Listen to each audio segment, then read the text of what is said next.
Halo guys, welcome back to my channel. Di sini saya Spencer dan saya hari ini akan mereview dan membandingkan sebuah keyboard yang saya pakai dari Keychron dengan keyboard low profile dari Keychron, yaitu Keychron K3. Kalau kalian suka mengetik atau misalnya kalian pernah cari sedikit tentang keyboard, pasti kalian pernah dengar merek dari Keychron ini. Keyboard tersebut emang cukup populer. Alasannya karena Keychron ini adalah mechanical keyboard yang wireless, punya ukuran compact, dan secara estetik Keychron ini punya kesan yang minimalis. Maka itu banyak orang suka dengan desain dari keycaps ini, termasuk saya. Keyboard ini bisa dipakai untuk Windows ataupun macOS, makanya itu di dalam paket pembeliannya sudah terdapat keycaps pengganti. Di samping kedua keyboard ada konektor Type-C dan dua switch. Satunya untuk switch antara macOS atau Windows, dan satunya untuk switch antara Bluetooth dan kabel atau untuk dimatikan. Kalau untuk soal latency, saya sih juga nggak terlalu banyak mentingin ya, soalnya saya juga nggak banyak main game-game kompetitif. Tapi kalau ditanya apakah bagus untuk main game, ya ini cocok aja karena delaynya sangat minimum dan cenderung nggak kerasa. Tapi kalau emang mau lebih aman, bisa juga di-connect dengan kabel. Oke, sebelum dimulai, saya mau kasih tahu aja kalau kegunaan utama yang keyboard saya akan pilih adalah untuk mengetik, maupun untuk mengetik script, paper, ataupun report. Soalnya tugas utama dalam jurusan kuliah saya adalah banyakan mengetik. Oke, kita mulai saja dulu dari segi estetika. Kedua keyboard ini punya signature look Keychron yang ada warna jet black dan dua variasi shading abu-abu dengan tint orange di keycap escape dan light bulb. Untuk K2 beratnya ada di 668 gram. Emang agak berat sih, jadi menurut saya kurang cocok aja kalau sering dipakai untuk berpergian. Lanjut ke K3. Keycaps di K3 40% lebih tipis dan lebih ringan di 396 gram dibandingkan K2. Personally, saya sih cukup suka dengan desain stealthy dan low profile dari keyboard Keychron K3. Dan untuk build quality, kedua keyboard ini sudah sangat bagus. Untuk baterai, kedua ini juga sangat awet.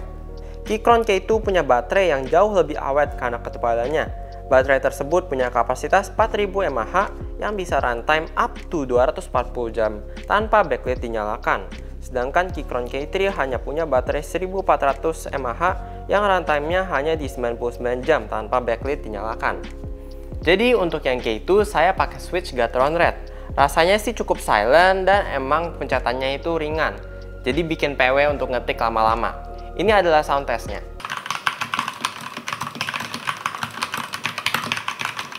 Untuk Keychron K3 ini saya juga pakai Gateron Red, dan karena ini adalah optical switch, rasa kliknya itu lebih cetek dan cenderung lebih silent juga.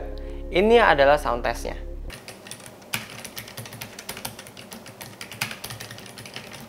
Jadi kalau dibandingkan, rasa klik dari K2 lebih dalam dan cenderung lebih berisik, walaupun keduanya ini pakai switch Gateron Red.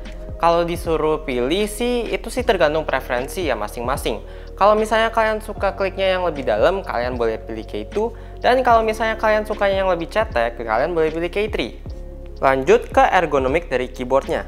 Bisa dilihat, case-nya dari K2 lebih tinggi, jadi kalian harus mengangkat pergelangan kalian sedikit lebih tinggi dari biasanya.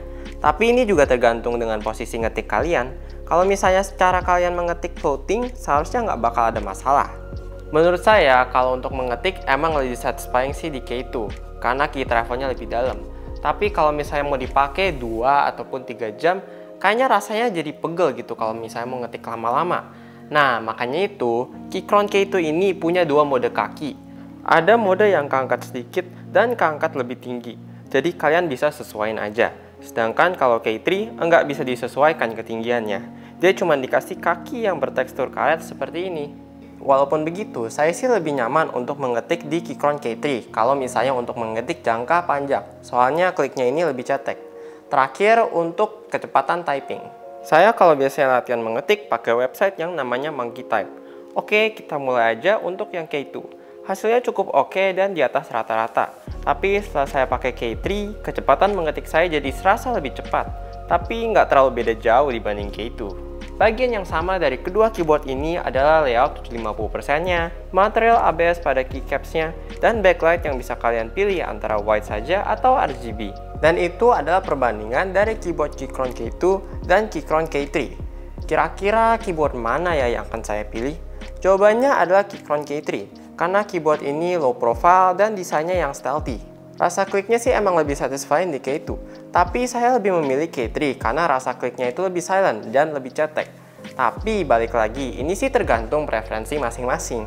Walaupun kedua keyboard ini sudah cukup bagus latensinya, saya tetap tidak bisa merekomendasikan kedua keyboard ini kalau penggunaan kalian dikhususkan untuk main game-game e-sport. Terakhir, saya juga merekomendasikan untuk mencoba dulu kedua keyboard ini sebelum kalian membelinya. Dan juga pilih juga switch mana yang cocok untuk kalian. Dan juga pastikan kalau kalian mau beli keyboard ini, keyboardnya itu yang hot swappable. Biar misalnya kalian mau ganti switchnya ke depannya, kalian bisa ganti dengan gampang. Demikian review dan perbandingan dari keyboard Keychron K3 dan Keychron K2. Jika kalian suka dengan videonya, boleh like aja di bawah. Dan jika tidak, ada tombol dislike di sampingnya. Thank you bagi kalian yang udah nonton sampai akhir. Sampai ketemu lagi di video selanjutnya. Bye-bye.